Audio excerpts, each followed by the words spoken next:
Hello, it's me, Sunfire SG, and I am joined today by Ricky, who is a cat. And we're here outside Klautos' base for a little bit of mischief.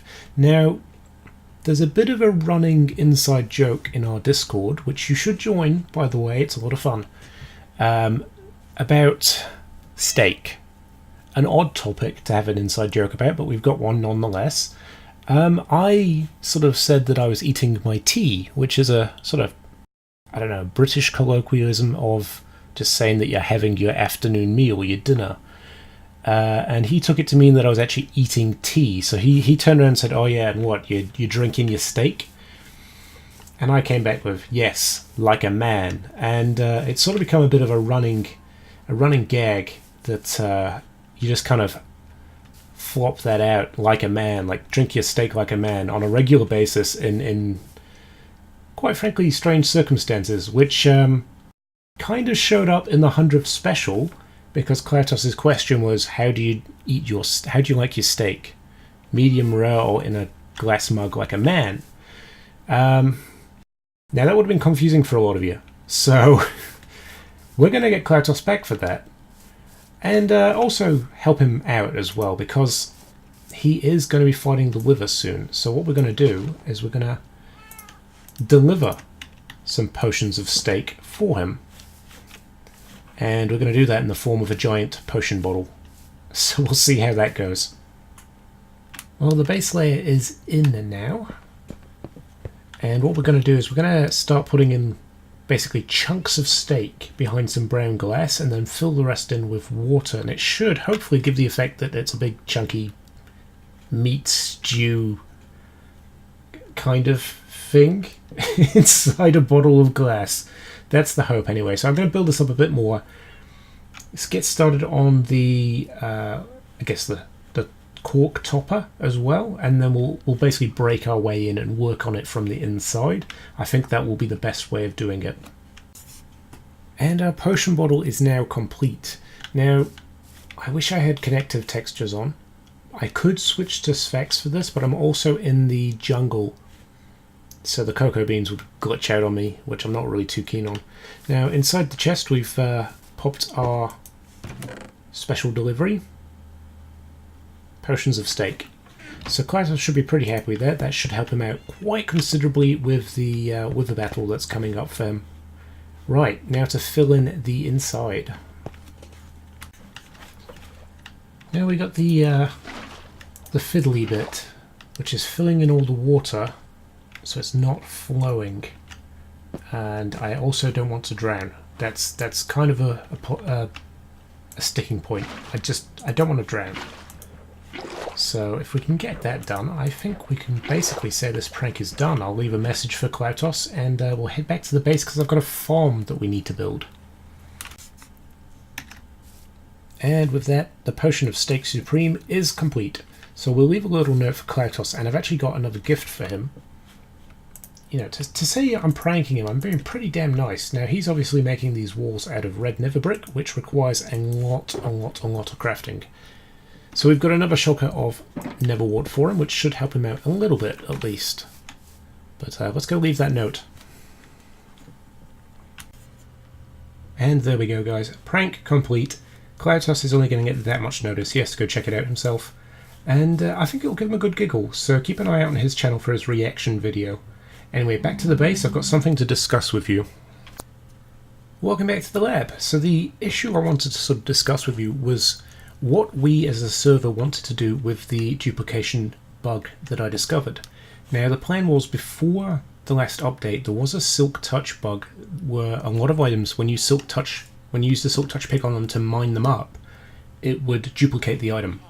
And that also included beacons. Now the plan was, when that was still active, we were going to dupe the beacon to give everybody on the server a beacon for their base build, just to help. You know, some of the guys have got like insane base builds, and without a haste 2 beacon it would be an absolute nightmare. So I can kind of understand where it's coming from.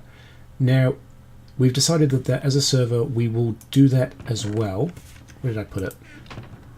Here it is. So this is the one that I grabbed from Spawn Town, from Bully, and that is going to be our beacon at the base. Now, I will be getting more of these, but it will be done legitimately through fighting the Wither, and you guys will see that, because I do want to obtain them legitimately as well. But it is a nice gesture to make sure, you know, our base builds are coming along nicely by having a beacon around. We've got enough iron to put that out now as well. But I've also been doing, you can probably tell from the chest, yeah, I've been doing a bit of trading with these guys around here, because one of them's got an unbreaking book and a couple more have got semi-decent trades for like rotten flesh and paper. So what I kind of want to do now that I've got some emeralds coming in is I want to, because I don't have any rotten flesh, I've got the zombie farm, but I've not done anything with it. So the plan is, for the rest of this episode, we are going to fix up that zombie farm, and I've got an idea of how I want to do it, and I'll head down to the little mushroom containment unit and I'll discuss what the idea is. Now basically there's a type of fungus that lives in the rainforest, and there's quite a few species of it, but they all basically attack and make, well, they're parasitic. They're a parasitic fungus, and it's called cordyceps. And what it does, it kind of zombifies a particular insect species. Where did that come from? That's weird. It kind of zombifies a particular insect species, whether it's an ant or a spider, and I was thinking this particular, you know, containment unit could house a cordyceps that infects and creates zombies, and the zombie farm is just down there. So I'm going to make some sort of channel down there and kind of dress it up to make it look like, you know, it's already infested with the cordyceps fungus, and then we'll have a decent income of rotten flesh as well for our trades. So it's a bit of a win-win on that one.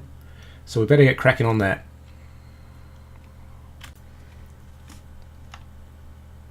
Beacon power activate. Bam. I always love standing inside of this. Right, let's get it going. We need... Let's go ahead and get haste, because we will be doing some digging, and we'll get regen as well.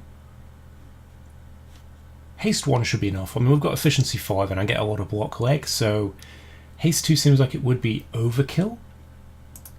So we'll go regen. Have we got regen yet? Hey, there we go.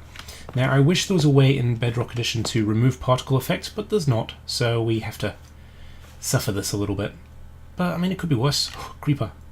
Let's go get some valuable gunpowder.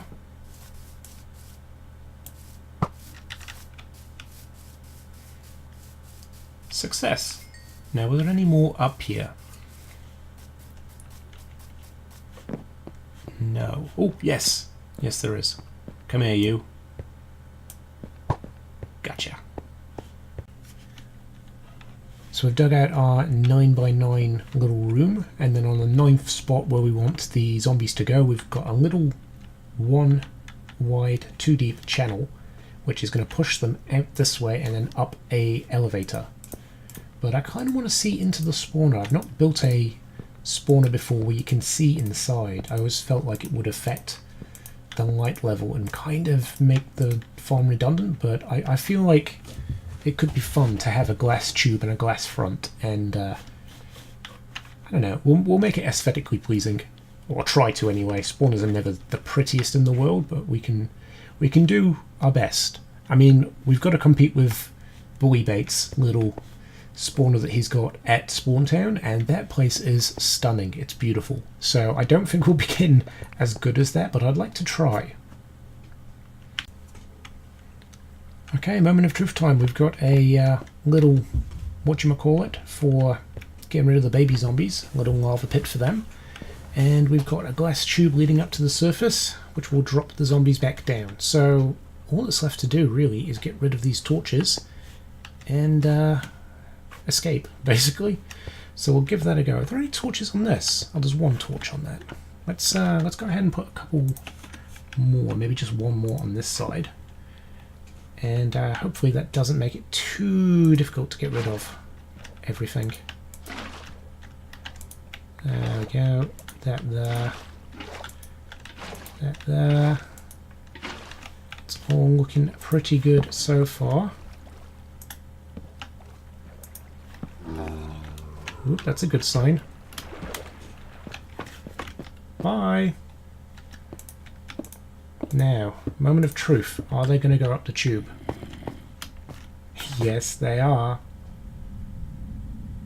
Yes, they are. That's great news. Now, are the babies going up, or are they... They seem to be going into the lava, which is good. This is all looking pretty good. Right, we'll just have to wait and see now and make sure they drop down onto this. And then we can start working on tidying up this room, decorating. Why are they on fire? Oh! Sunlight! Wow, they've got a lot of health. Why have they got so much health? They're dropping 23 blocks.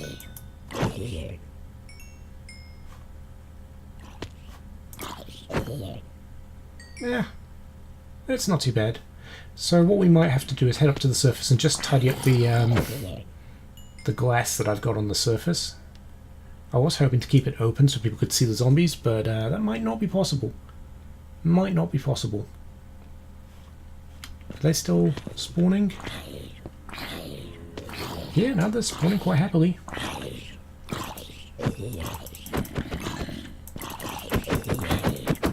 Yeah, I'm happy with this.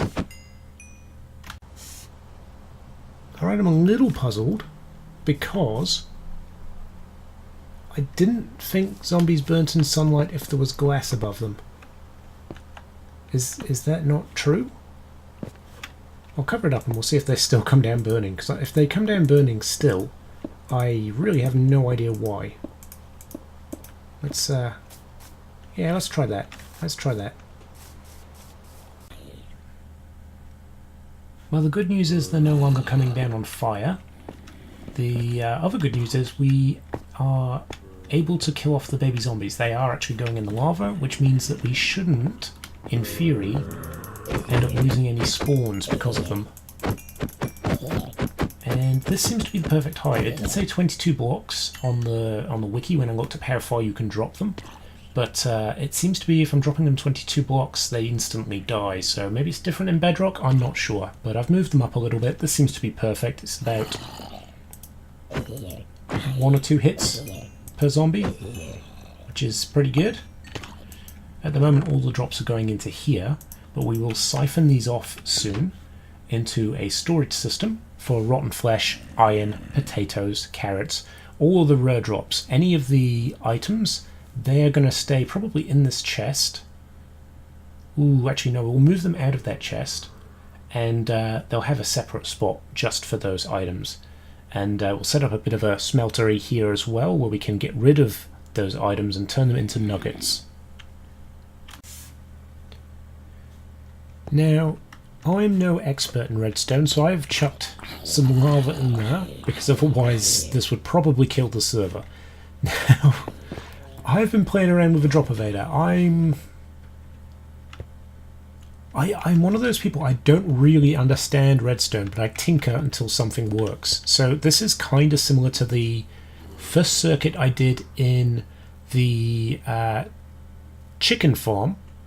In fact, I think it may even... because this does seem quite similar to what I was advised by some of the comments in that episode. So I think that might actually work. Now, I think it probably will end up with some of the items getting stuck, but hopefully when other items come in, it will send those items back up and they won't all just clog up the system. Seems to be fairly good so far. We've got a couple of rotten flesh in there, that's fine. I mean, it's not quick. What's stuck? Some stuff's going to be stuck now. We've got, So then if I was to put maybe those in... Yeah, it does seem to still send them up, and I don't mind some of the items being stuck in here, because at the end of the day, it's not essential things. Was that all of them?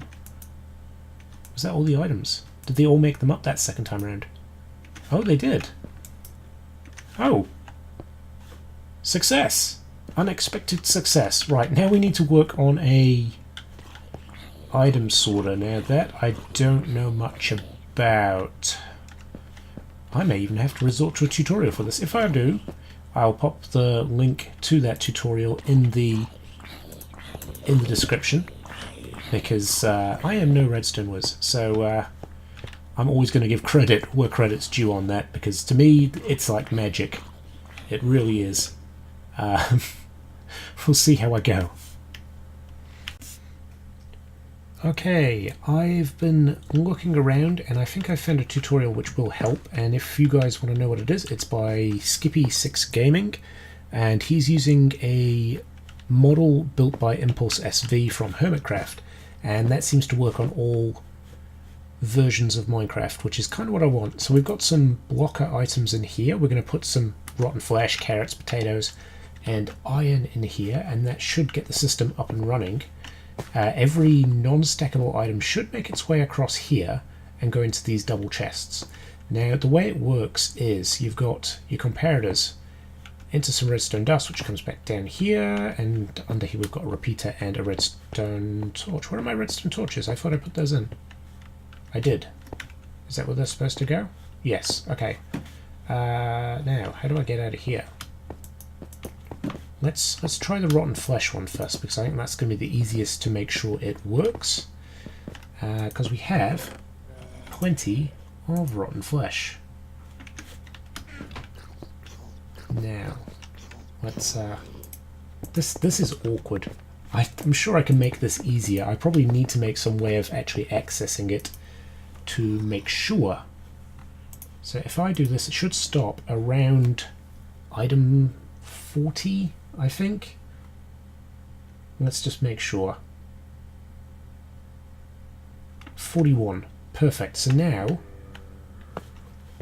any extra rotten flesh that comes in this case all 55 of these, we should see, if I pillar up again, we should see, if I put the rotten flesh in here, all 55 of those should start dripping through here into this one. Yes, it works. I'm glad that other people are geniuses at redstone. I'm still very much a novice and learning as I go. Right, I need to get a whole bunch of carrots and a whole bunch of iron from the iron farm, so I'll be back soon to get that sorted as well. Okay guys, I have finished decorating, and if we head down here, it's a bit of a windy little cave. But you can see that the sort of containment units failed and the fungal growth has spread all through here and infected these poor people in here. So I've decided it's Cordyceps humanus and avoid contact at all costs, because no one wants a zombie plague. And everything is working in here. We've got the drop of 8 and the item sorter, they're all working. We've got the furnace array up and going. I might have to hollow out a bit more of a cave for an enchantment station as well. I think that might be a good idea. But yeah, I'm quite happy with how this has turned out. And there we go guys, we are all out of time for this episode. Thank you for joining me. I really loved working on this farm today. It's been a lot of fun. I hope you agree. I hope you enjoy the build and what it's sort of turned out like. Do let me know in the comments. I'd love to hear from you guys. I love the support we've been having. It's been great. I've been super happy with it. You guys are awesome. Seriously. Keep rocking, man. Love it. Alright guys, see you next time. Bye.